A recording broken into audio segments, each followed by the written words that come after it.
hip swing, more muscular turn. Hello, everyone. Welcome back to the Europe is Coming podcast. My name's Adam Giles, and I'm, as ever, joined by John Singleton. How are you, John? How's your weekend been? I'm good. It was a nice weekend, and also got to follow a lot of CrossFit. So that was also fun. Yeah, busy weekend this weekend in the world of functional fitness. So without further ado, we've got quite a lot to cover this week. So where do you want to start? Should we start with WFP? Yeah, we can. I mean, it was the one I followed the most. Okay. It was definitely like, I think if I were to have watched, it was WFP. Yeah, same. I tried to watch a chunk of the live coverage, which was cool, and then kind of caught up in bits that I've missed. What was your overall impression of the competition? I think it was excellent. It's like the setup that they do, the floor, the lighting, the way they put the stands, the broadcast. They have like Annie and Catherine commentating, and insert footage from Rogue, or it's just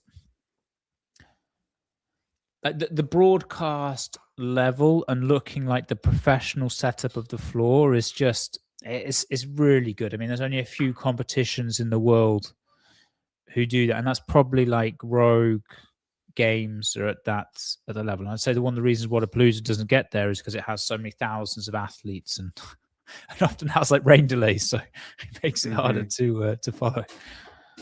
Yeah, for sure. And I thought the coverage was really cool as well. Like you said, it was a bit of a shame, and we kind of had a little chat about this on text. And I actually went out for a friend's birthday on Saturday night, and it was a CrossFit crew, so I kind of had a bit of a chat with people there. But I think the seats weren't full from what I could tell at the event, and I think that was partly down to the fact that it was at Drum's Edge, which is an awesome venue, but it is a bit out of the way. It's not really in London. It's past sort of Tottenham in North London, and you can sort of drive there, and there is a Tesco's that you can sneaky park in. I don't know if you're supposed to, but I did when I went for a gig. But to get there on the train, unless you are in and around that particular part of London, is difficult. So I think that maybe played into it, and also the fact that it was, a bit of a change in the sense that it was supposed to be somewhere else, and then the fact that it was also a bank holiday weekend here, and it would have been like glorious sunshine in the UK. I think there may be some people were like, we're going to barbecue, or had other plans. So I think those all maybe contributed to the fact that, because normally if we get a comp in London, it's going to be a full house. So it was a bit of a shame to see, but I think there were some mitigating circumstances. I don't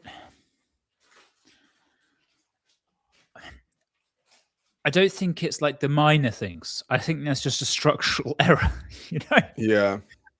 Because you look at the live stream, and this is not like empirical evidence, but for example, on the Sunday I was watching, and there were like 4,000 views on the WFP live stream, just because obviously we're interested in stuff. And I clicked over to Copasur, and they had 12,000. Wow. And obviously the quality of the broadcast, it was a bit like Mayhem's broadcast. They said they had a fixed camera and then one would follow. I was watching in Portuguese. Not that I understand Portuguese, but still. And I think it's just like, it's what we spoke about. It was almost, it was strange because it's kind of like the best semi-final, but it wasn't a semi-final. It's like a weird, where do you place this WFP thing? Like what? And I think no matter what for people to follow something, you need some kind of storyline around it. And they're not competing to be the fittest on earth, because that's kind of held by the games. So what is the storyline bringing all of this together? Because the competition's great. I mean, like the broadcast for a CrossFit competition and what they deliver for the spectator and the athlete, world class. But as you say, I mean, you're in London. You go out with a group of CrossFitters, and instead of drive to this place to go and watch it, you don't. And it's not you guys. That's actually, I think there were like 500 people there or something like that, which you would think that you can at least get into the thousands with this thing for this level of everything, really. It is a bit of a shame. It doesn't seem to. I have spoken to some of the people I know in the space. Obviously, people who train in gyms who are interested in going to competitions themselves, as you know, to throw down. Like, there's quite a lot of people I know that are interested in going to Xenon London, for instance, and turf games and all this kind of stuff. But no one seems to really be watching WFP from a lot of the people I speak to, and I don't really. I don't know why. I don't know why it hasn't sort of caught anyone's interest or a lot. Sorry, I shouldn't say anyone, but a lot of people's interest and imagination. I'm sort of surprised, to be honest. Yeah, and you just got to. I mean, I think it's just going to be until how long will you? Because it's obviously running at a loss. I mean, there's no way, shape, or form that it can generate anywhere near a profit. So you go, how long can you run that for? But then you look at Copenhagen. It was rammed and it was like super sold out, and everyone loved it there. And yeah, but I still don't think it came near to generating profits. There's a side story like Live Golf. I mean, this is specific people. It was big news because, for a rough bit of context, PGA Tour been around forever. New league comes in called Live, backed by a Saudi fund. Saudi fund pays top players like millions to go and join it. The big difference was they had like exclusivity rights. So PGA were like, you can't do both, and Live were like, well, that's fine, you can't, etc. Players get divided. And this week, after like 5 years and something like 5 or 4 years and like 5 billion being spent on it, the Saudis just pulled out of their investment. So everyone, Live is in essence folded over because it didn't get. At a certain point, things have to become sustainable, or you don't want to keep running them unless you're. I mean, you'd have to be super passionate about watching CrossFit competitions to keep doing that, to lose that much money and not see any kind of return. And I'm sure people would probably do it if it didn't have to lose money, but when it's losing money, it gets really hard to keep it going. Yeah, well, it's something that we'll keep an eye on and throughout the season. See the first one, but it was kind of interesting that it doesn't seem to be generating that kind of interest. And maybe, I mean, like I said, maybe location and time of year and sudden change and all that kind of stuff. Like you said, there were other comps going on. There was a lot going on this weekend, and maybe it got a bit lost in the noise. I actually had following up from you guys talking about Xenon going to the London one. Like the CrossFitters that you speak to in London, like keen on paying like the 500 to go do the event? I haven't spoke to that many people, but I do know a couple of people that have signed up for the event. So it'll be interesting. I don't know. I don't know on the numbers, but I think London has generated some interest. So again, we'll try and dig into that and find out. But it does sound like that there's going to be quite a few people going to the London event. I don't know if I again jump off, but they released their point system. Not the point system. But what you have to do is like achieve a top score. It's like insane. Oh really? I haven't seen this. Wow! Oh wow! So I sent you the link on. I actually might be able to bring it up. So I sent you the link on WhatsApp. Okay. But our head coach Chris.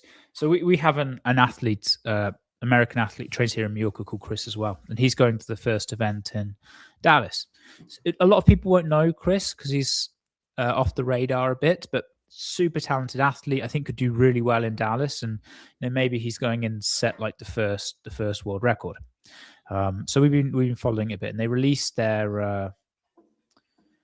So it's like in a decathlon, you need, for example, they've got certain times. I mean, we were looking at this earlier because we were talking about it. So Chris sent me this through. So, for example, in decathlon for the 100 meters that they have a set time to get 1,000 points, and it's 10:40 in order that you need to get. And then there's certain things, and obviously it's like world-class times, but they are kind of achievable. Like people can get them. I have a feeling on some of these, like that, I don't know if it's a possibility even to get anywhere close to the 1,000. Like even if you're a specialist in that area, like so Usain Bolt, obviously we're referencing the 100 meters because it's just the first one we had. But Usain Bolt has a 9:58, and that would have given him 1,202 points theoretically, and probably the only one within the Xenon that's similar to that is the snatch, because obviously you have specialists in the snatch. The for the guys where it's 153, which is, we've seen athletes go at the 150 in CrossFit competition, so I suppose it kind of makes sense in that way, there or thereabouts. And the females 105. Then some of the CrossFit ones, like I don't even know if they're doable, like to really? reach this 1,000 mark, and maybe that's again the goal, that you want to set something that's not achievable in this decade, but you kind of go, well, we're thinking about this in 10 years time. Will the level have got to such a point where you can do it? And in CrossFit, there's certain things we'd probably said about that a little while ago. So maybe that's definitely a bit of the reasoning. Yeah, it'd be interesting to see how that plays out for sure, especially because we're not talking about just specialists, someone doing all these events and they've got to achieve that. So what's going to be the knock-on effect of other fatigues from other events? So that would definitely be an interesting thing to see how it plays out. I'm going to see actually, because it's quite fun. So the way they've done, and this is quite cool, the way they've done it, because you can, once you've done the workouts, let me see if I can share my screen so I can, this is getting technical now. Sharing screen's easiest with 2 monitors. Oh, well, that's not happening. Okay, here we go. Can you see this? Yeah, I'll bring it up. Okay, so here, this is the EPI calculator, and you can see individual pairs, men, women, etc., etc. And they've done this very nice, which I appreciate. It's a small detail, but otherwise I've had no idea about things. I appreciate the kilo and the pound difference. I think that's the benefit of having Brits as owners and people who founded the company. And so I can go in here and I go, okay, I'm not going to show the viewers at home my true 1RM right now. But I go in like, I've got like a 100 kilo snatch. And let's say I've tested these workouts and 50 reps. I can go through and I can kind of get what my score would be, which I think is a really nice thing. But this that's cool. The Echo Bike, for example, we literally just saw the guys go 100 cal Echo Bike at a WFP. And here, 168 calories in 60 seconds. I mean, I'm going to give myself a generous score, 50, but you can go through, and then obviously at the end, you can calculate where you are, and it's kind of then ranked world-class at the 7,000 mark. So I think this is a really nice feature that people can kind of play about with. But it'd be fascinating to see how many of these get up to the 1,000 points. Do you know what Event 6 is?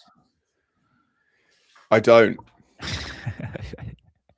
the unknown and unknowable component. It'd be interesting to see what they do with Event 6. If they go, and this changes or doesn't change, or I have no idea.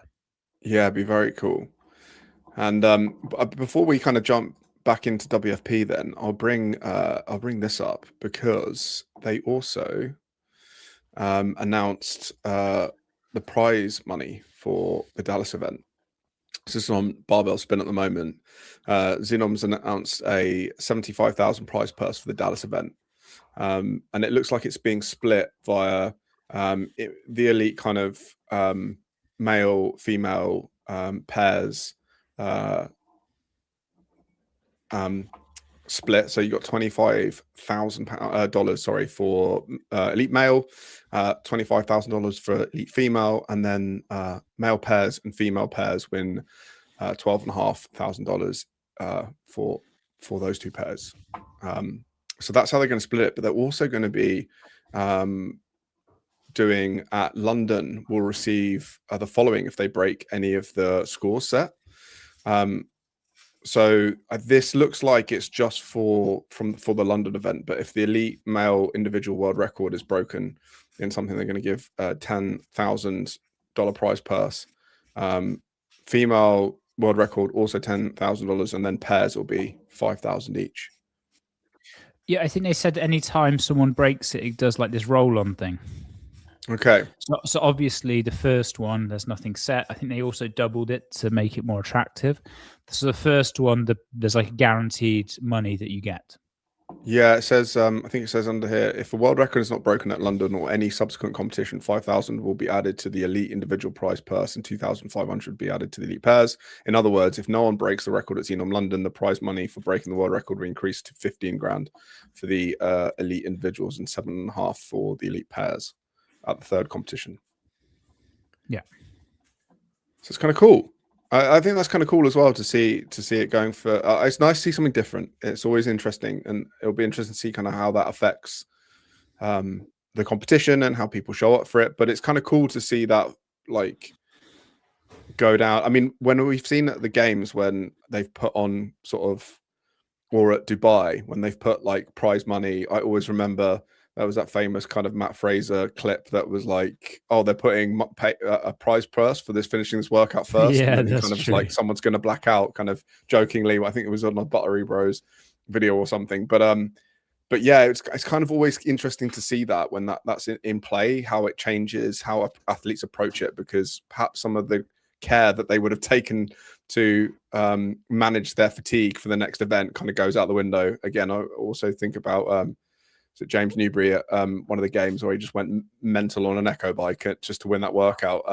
So stuff like that, and Reebok always had, you know, if you're wearing a pair of our shoes and win an event, there's been loads of cool things like that. So this maybe will add a bit of spice to that and add a bit of fire to the athletes' bellies around it. And I agree with you. I think I think it's fun to see new stuff come into the environment and see how it plays off.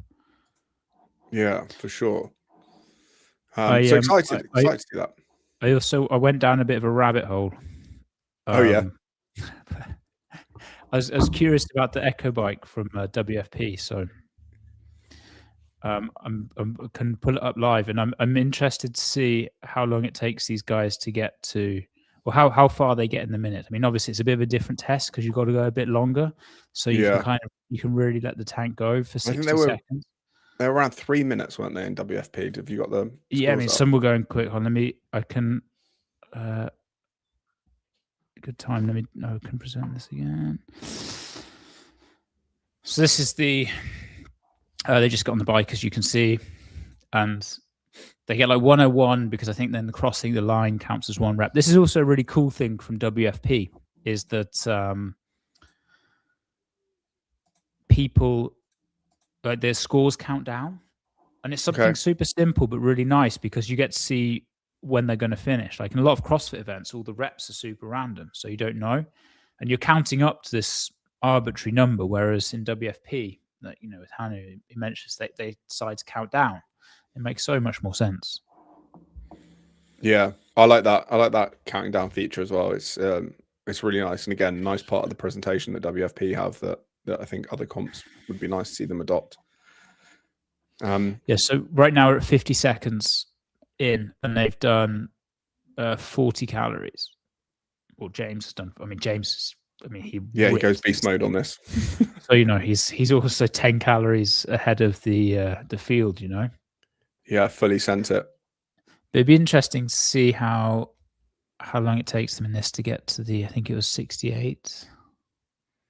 And he's arguably in the top 3 Echo bike athletes. Yeah, exactly. From the games perspective in the world. So 68, they need to be at 32. So 33 on this leaderboard when they get down.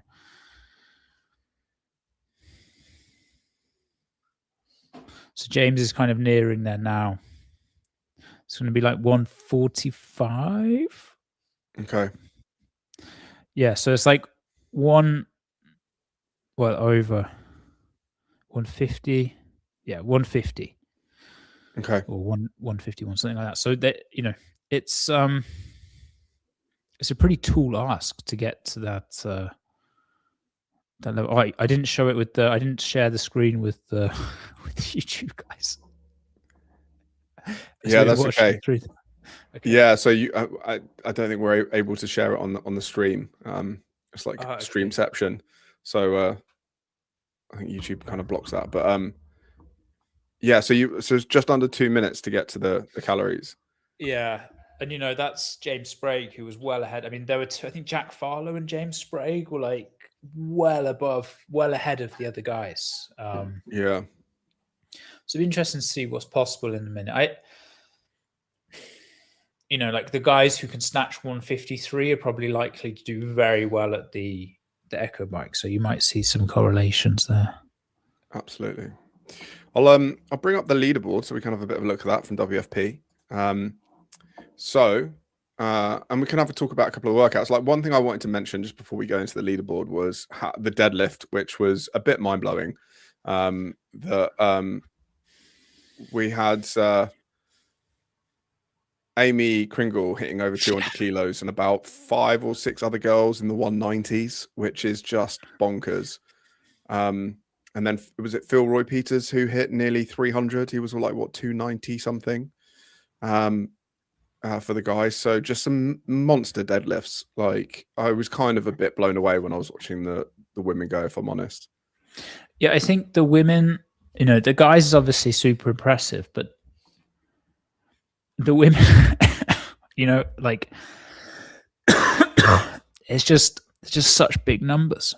It's mad. Yeah, a lot of guys would have been very, very happy with a lot of the numbers the girls were pulling in 8 minutes as well. It's just unreal. And then to be able to go ham on the Echo bike after that.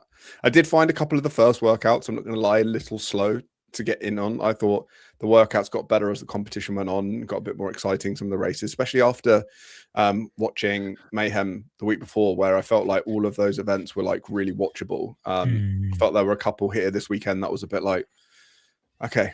I think also going like 5 heats of, it's just a lot. And I think that's again the advantage of Mayhem. You had 2 heats all loaded with good athletes, and 20 athletes. The Rogue formula does work. 20 athletes. Yeah, it does. Good amount to follow for a CrossFit competition, because you get Dubai's always done that, and that's worked really well. I forget what the Wodapalooza field is. I presume sometimes it's been around 20, but it's enough athletes that it can mix up the leaderboard, and it's kind of enough. Because unfortunately, once you're outside of the top 20, you're not really influencing for things like that. Sometimes you get like you mentioned Phil Roy with a big deadlift or something like that, but it doesn't shake things up too much on the leaderboard. Yeah. And therefore, I think that 20 number is the key. I mean, the reason why competitions go more is obviously trying to generate money, because the more athletes you have, in theory, depending on the competition, you get entrance fees and stuff, but I think 20 is a good sweet spot for CrossFit. Yeah, I agree. And fair play to the commentary team, because they did 5 heats of men and women, and they did teams, and that is just a lot of talking, a lot of play calling, and because they commentated on all of them. It wasn't like the games where they kind of just show the content of the other categories and then only voice the kind of main 2 heats. So fair play to them for putting in a shift as well. I thought the coverage was really good. Like you say, having Katrin on the desk was really cool. So on the guy side, the podium was Rem Krenikov top, followed by James Sprague, then Tudor Magda, and Anoil Akai coming in 4th. And like you said in the last episode, Anoil really wanting to prove to everyone that he's kind of the fittest in Europe. So awesome work from him and Tudor. Then we had Nate Ackerman, Chandler Smith, Yonakoski, Jack Farlow, and Ty Jenkins, with Chris Ibarra rounding out the top 10. Any surprises here, John, on the male leaderboard?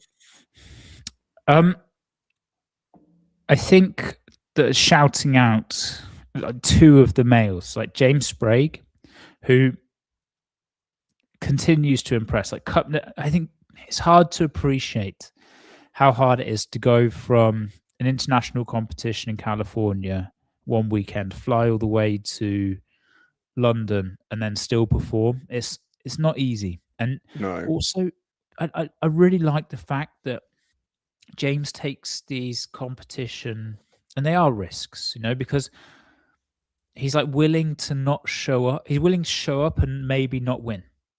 And some athletes are so scared of doing that. Like, oh, I might not perform the best or whatever. But James is just out there putting himself on the floor. And I think I have a lot of respect for that. Definitely. He seems super robust at the moment as well. Like, I mean, maybe he hides it well. Maybe he's got like little things going on, but he never seems to show any kind of like, or, shoulder, wrist, anything like that. Whereas you do sort of see some other athletes like, yeah, I'm kind of struggling with this or whatever. He just seems super robust or just very well good at hiding it. Well, if you meet him in person, like, he has just abundant energy.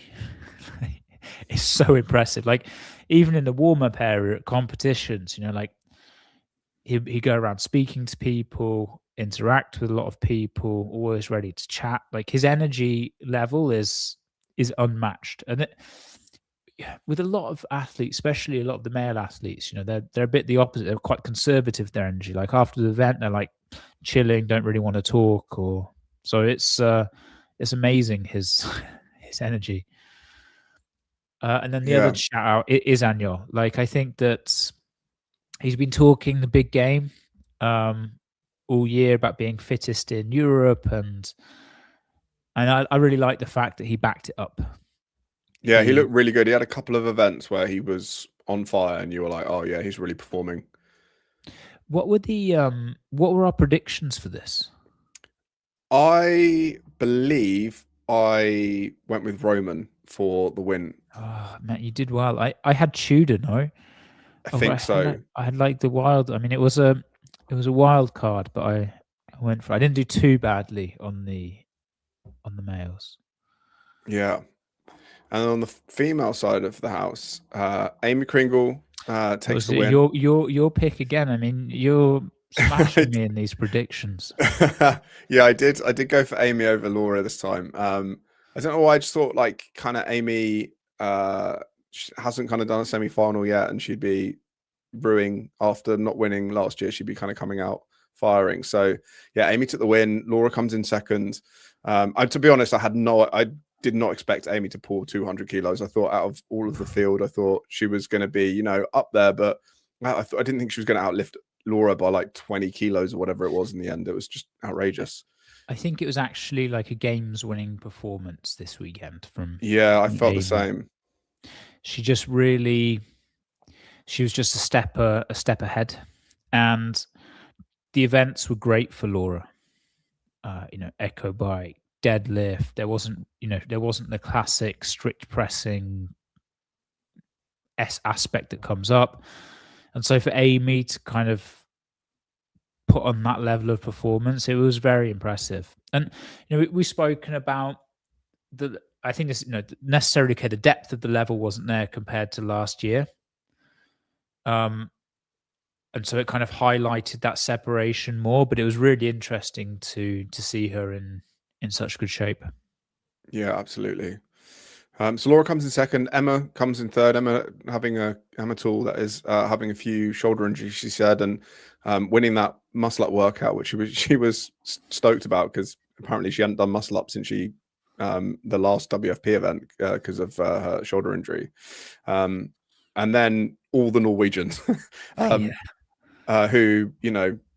I think throughout the competition all had an event where they kind of hit a bit of a home run or especially on the deadlift, there was some super impressive performances. So Ulla Lukvam, Andrea Solberg, Var Thurman Moe, and Matilda Garns, who was back in competition, which was great to see. So they were 4th, 5th, 6th, and 7th. Then was Sydney Wells, and then Jennifer Muir, who also came in 9th. So another Brit, a Scot, I should say. Very much got a Scottish flag next to her name, but British athlete. I think that's a strong request. The Scottish flag. I mean, if you saw her outfit during the deadlift, I think you'll know she's a very proud Scot, and did an amazing job on the deadlift as well. But yeah, she came in 9th, and then Ella Wilkinson in 10th, who is now training with Amy Kringle, part of the kind of Brute team, and training with her and Harry. She seems to be kind of taking that next step forward as well. So really exciting to see the women. And then but perhaps this, obviously people like Laura excluding, but this gives us a bit of a preview for what's going to happen at the games. And Yeah. I'm going to say something a bit risky, but I have Oh, wow. I've got a feeling that we might, for the first time since Sam Briggs, have a female lady on top of the podium. Yeah, at the but CrossFit you can't edge your bets with both Lucy and Amy. You have to. Games. That's kind of cheating in this prediction. It is, but I do think that it's the this is the year. Out of any of the ones we've had, this is the first year where I feel kind of really confident that we're going to get. I mean, we could end up with both of them on the podium, which would be incredible, but they're just both doing so well. Hopefully, as long as they're like fit and healthy, and that they have from now. I think Amy's still got to qualify. If I'm right though, correct? So Amy does qualify, and this is why I'm quite interested because the European females, again, a lot of depth, and there are a lot of the European females not competing this weekend. It's like I think French and Madrid are going to be pretty stacked. I also think there's something about qualifying for the games through an in-person rather than having to do it online. And so it'd be nice to see how it goes for all of these girls trying to qualify through Europe. I mean, French will be stacked, only 3 spots. Madrid, it's going to be a bit less stacked because you'll have had some more people qualify, but even still, it's going to be really interesting to qualify. And we've seen this, it's funny switching on Far East and seeing 2 Europeans there who usually would have been at those competitions. Yeah. Well, let's move into some of the others then. So, let me find the next comp. There's so many of them. There's, like you said, Kopasur and Fari. So let's go to Kopasur next. So this weekend we had Kopasur, and here I pulled up the leaderboard. So again, for those audio only, Annika Greer won Kopasur with Miley Wade, who I've not heard of. John, I'm not sure if you're aware of Miley, but it was a new name as well. Okay, so Annika Greer and Miley Wade qualified for the CrossFit Games. And then I don't recognize a huge amount of the field underneath them, apart from maybe Trista Smith and Emily Andrade. Otherwise, a lot of these names are new to me. I don't know if there's anyone else here you recognize. Yeah, Luisa Marquez. I mean, there's a lot of that community, the kind of Latin American community. This is obviously super strong. I mean, that's why they have like triple the amount even compared to WFP watching. So of these names, I think there's Alexa Williams who qualified through 1 year, Andrea Pinheiro, who's been through as well. So there's like a lot in this list that are very well known through Latin America. And I again, I need to fact check this, but I don't know if a non-Latin American has qualified through Latin America before. Oh, interesting. So like Annika Greer, both being American, I don't know if that's happened. Interesting. So those are the 2 women that qualified, and then on the men's side, I'm not familiar with either of these names: Kalen Souza and Benjamin Reyes. Kalen's he's been around a long time. He's based in Dubai, so does a lot of those competitions. But Okay. I'm actually amazed because I didn't see the final. But Joao, Pedro, was way ahead. So the final must have really shaken up the leaderboard. Yeah. Because Okay. he was, I mean, just smashing. Really? Yeah. Maybe one to go back and have a look at. But those are the 4 that have qualified out of Kopasur.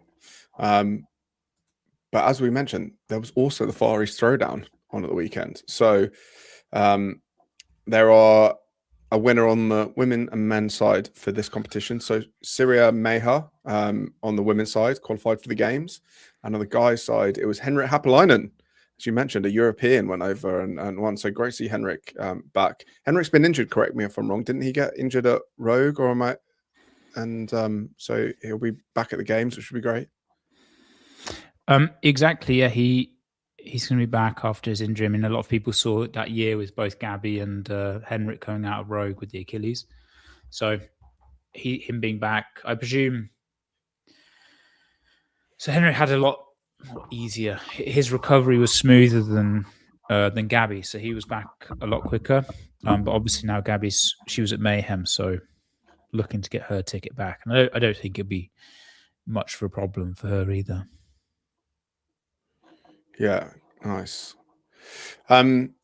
So more qualified to the games. So we're starting to see some of these qualify. Then there was also the Legends Championship, and I think did Dallin Pepper and Olivia Kerstetter qualify from that competition as well as James Sprague and Abigail Domit? No, they qualified through.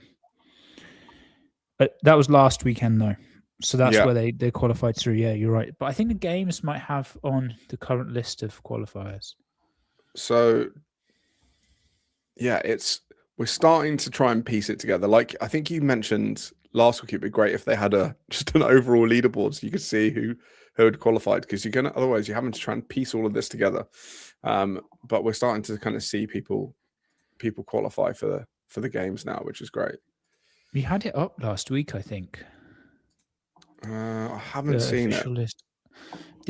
But I sent actually not as I was messaging the guy, the owners of Circle 21, saying, "Can you put together like a leaderboard that?" I mean, it's honestly. I mean, we spoke about this last week. We went on a bit of a rant, like a low-hanging fruit or I went on the rant. I won't drag you down with me, Adam. No, that's okay. I'm very capable of going down a rabbit hole or going into a rant myself. So, but the low-hanging fruit of just putting together like a shared leaderboard seems like the simplest thing in order to kind of have some connectivity in this. I mean, and it's because really, like, one thing with Competition Corner, it is surprisingly difficult to navigate and find the competition that you want.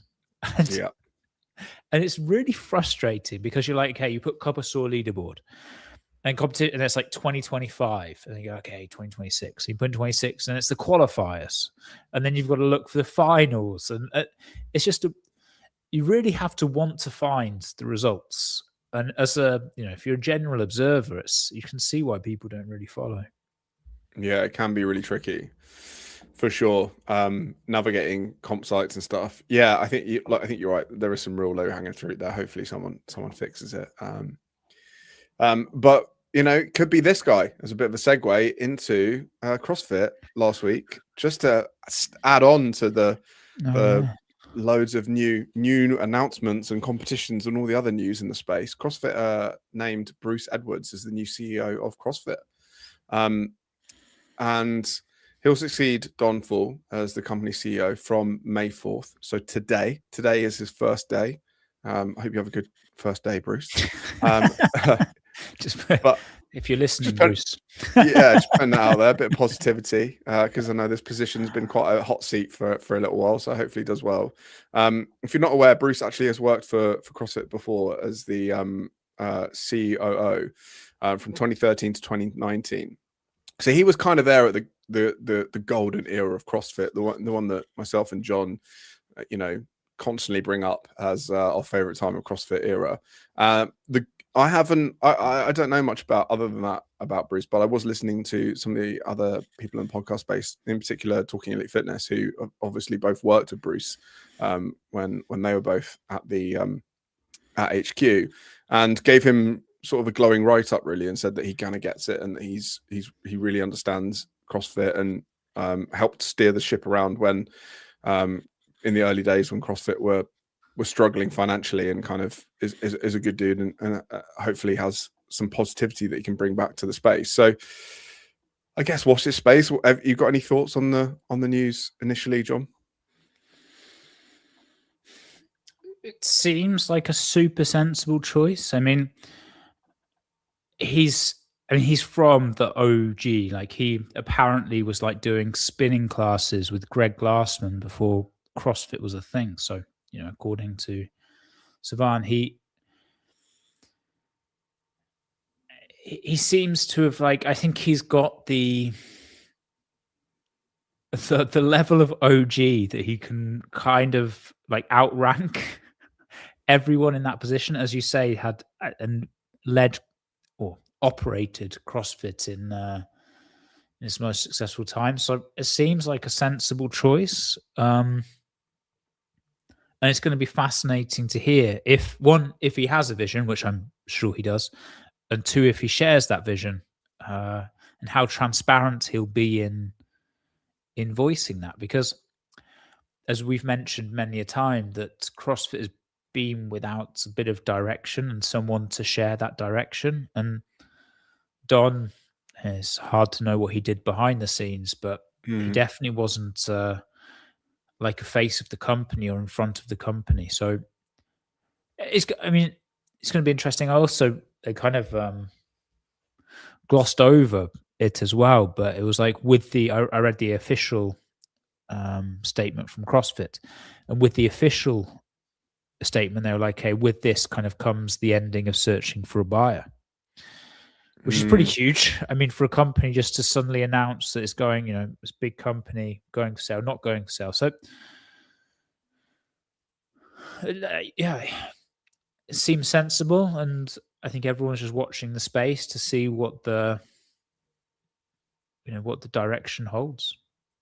Yeah, and just on the Barbell Spin article that we've got up in front of us, they've got some words from Bruce, and it was what he kind of penned. It was titled "CrossFit Changed the World and We're Not Done." And he I won't read all of it, but I'll just give you a bit of a flavor if you're listening to this and kind of haven't seen the news. But he said, "Today I'm on to step into the role of CrossFit CEO. My first official day will be May 4th, which is today. This isn't just a professional milestone for me. It's a return to something that's always felt like home. For those that don't know me, I've been part of the community since the very beginning. In the late 1990s, I was among a small group of people being coached by Greg Glassman. So if you don't know, Greg actually used to coach people. That's kind of how he came up with CrossFit, and used to get thrown out of gyms. And there's a lot of that kind of stuff if you ever listen to Greg talk or read the old journals. But yeah, he goes on to say, on what would become the CrossFit methodology. He created a simple but powerful methodology, consistently varied functional movements, performed with high intensity. That was the formula, and it worked, and it changed how we trained, and for many of us, how we lived. Like I said, I won't read all of it, but there's kind of more of that kind of stuff. And he goes into detail about what CrossFit is for him, and a bit of his kind of how he sees it, and vision experience around it. So, yeah, hopefully bringing someone like him in, who not only has the knowledge and experience of CrossFit, but also the financial nous to make CrossFit profitable in the first place back in the day. And we've talked about a lot about that, really. It seems that the finances are a big problem when it comes to taking CrossFit and the sport of CrossFit forward. So hopefully he can have a really positive impact in that. Let's go, Bruce. Yeah. Yeah, very much so. I'd be interested to see whether the team he gets around him, whether we see any changes at HQ as a result. Well, the big thing's Castro. Yes. I wasn't sure does Castro stay or does Castro go? And it's a fascinating thing. Actually, I remember when this is my you chat with people, where I chat with people. I had a prediction, and this was around about after the games last year, and the sale and things were going on. I always felt, or not felt, but always listened. I obviously listened to a lot of Castro stuff, and he'd always spoken about this 20th games being his big thing. Like, he wanted to get to 20 games. He'd always has it in his head, and that's why the 1 year that he didn't do it kind of frustrated him, because of this 20th year thing. So I wonder if that's still a factor. Like, does 20 games and all of a sudden goes, actually, I'm done on this side of things, and walk away. And I always kind of thought that I could see that happening. So maybe it's a clear one for both of them, that they go, look, it's 20 years, hand the reins over to someone else. Bruce is, kind of outranking in the level of OG of even Castro, and even some ways, like the involvement of the company through those years of being at like being on the C-suite level and managing the operation. So it would seem like a clean way to do the future, and I think it would be really interesting to see what those choices are, and I think that's probably the biggest forward-facing choice in some ways of who he keeps in the staff. Yeah, I mean, he's obviously the most visual side of things. Maybe a couple of the media team that people know from documentaries and other stuff, but it's pretty much Dave Castro is probably the only one that most people on the outside of CrossFit would be able to name as someone who works at CrossFit HQ these days. I think it becomes like an interesting way, like, again, is it a way to unite the community again, and is someone because I think there's a lot of the, keep using the word OGs. I mean, it just kind of refers to these people who maybe stepped away from CrossFit as well because they didn't agree with some of the direction, but then having respect for this guy from before, does that kind of bring them back into the fold and then set a new direction going forward? It seems like a really sensible choice. Yeah. I'm excited to see what happens. And I think also nice that it's not being sold in the way this is like a temporary CEO to get the sale done. Because I think, it was probably another easy thing. Well, not easy, but like private equity to come in and go, look, we brought in this CEO. What's his job? To get this sale done, clean up the company for that reason. And it would probably just left us on hold even more with what's happening in that direction. Yeah. I mean, look, I try not to be too skeptical, but they said that in their announcement, but you never know. It's always better to sell something when you tell people you're not selling it, because you can put the price up. I don't know that they're doing that. I'm not saying that they're doing that, but I still wouldn't be shocked if they do sell it this year at some point either. I mean, you never know, like, especially if he does a really good job and turns stuff around. But I think it's our, for people listening, it's just our culture. You got to be a little bit cynical if you want to be British. yeah, it's true. It's true. It is true. It's definitely part of the, you can't listen to this for pure positivity. We need some cynicism in here. Yes. Yeah. Apologies. That is the inner Brit coming out, the slight cynicism. But I think just CrossFit feels like it's been in state of flux since 2018. So it'd be not I wish Bruce all the success and hope he does bring some stability and stuff back to the company, because like I said, it does feel like it's been a bit chaos ever since 2018. And even before that, there's stories out there. I won't go into them now, but there's definitely stories from even before then where it was a bit chaos, like people from the media team talking about how they did broadcasts and it was just flat out carnage back in the day, but it looked amazing. I think it's really hard to imagine a bit like Hyrox, but Hyrox seem to manage their growth well. Going from this, I mean, when you see the people, like someone like Bruce getting in as COO, I mean, the people were so connected back then. It was such a small circle, because it starts, it just snowballed so quickly. And all of a sudden, you've got to manage this huge company in a very different way. And I think if the foundations aren't set to do that, it can be a really challenging endeavor. Yeah, absolutely. Well, it gives us more to talk about on the podcast in the coming weeks. So that's always a good thing as well.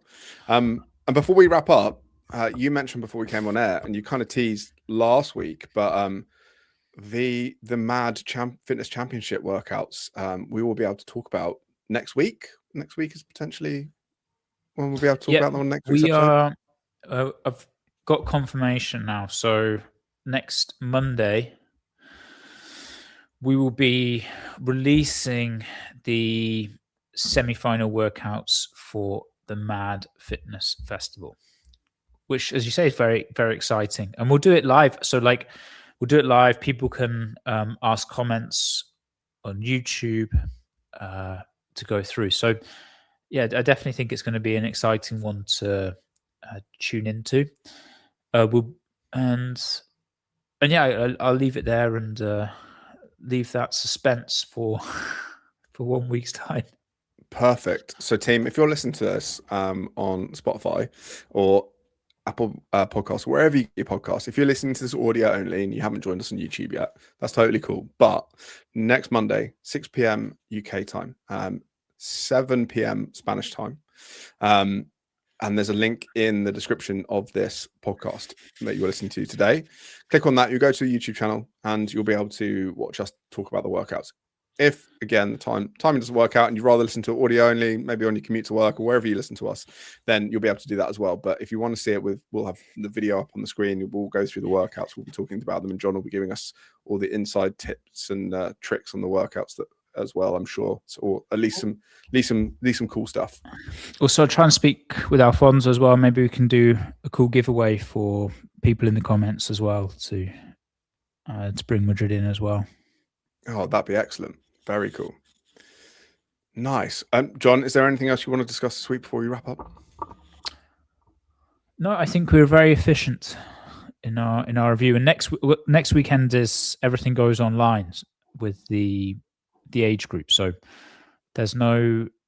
I mean, I hope I'm not wrong, but there's no in person next weekend. So it fits well for the releasing because we don't have to review. I mean, I think it'd be interesting to see, like, because obviously you've got people qualifying through live and in person for the age groups, and we have some athletes going through and doing, but in terms of semi-final action, there's a bit of a pause next week. Yeah, we've got a bit of a couple of weeks, haven't we, until we got kick off again. Any program athletes competing at any semi-finals soon? When's the next one we should be? The next one will be French. So this week we have the age groups, which we have a few athletes competing in, and then we go into, it's a bit of a big run. So we have French throwdown, where we'll have a lot of athletes because it's the European ones will obviously have a lot of athletes. We also have a couple of athletes going to Africa the weekend after for the Renegade Games, and Chris will be going down with them as well. And then the following week we go to Madrid, where we have the Crown, Madrid, and a few more. So this weekend's kind of chill, and then actually things it becomes like a busy 3-4 weeks, because after that there's a break, and then you go on to the online. I think Madrid might be Madrid's the last. Well, there's a couple on that weekend, but the last in-person opportunity to qualify, and then there's a week gap, and then everyone goes into the online. Exciting. Now, it could mean that Madrid ends up being very busy. But if you want to know what the workouts are, team, next week, join us live on the YouTubes, live on the podcast. We'll break down all of the workouts. As John said, we'll announce them, and then we'll try and keep you updated on how the program athletes are getting on as well. And yeah, I wish them all the best over the coming weeks. Nice. Well, John, pleasure as always. We rattled through loads this week, so hopefully you found that interesting, team. And yeah, next week, looking at all the workouts. Thanks very much, John. And team, we'll catch you next week.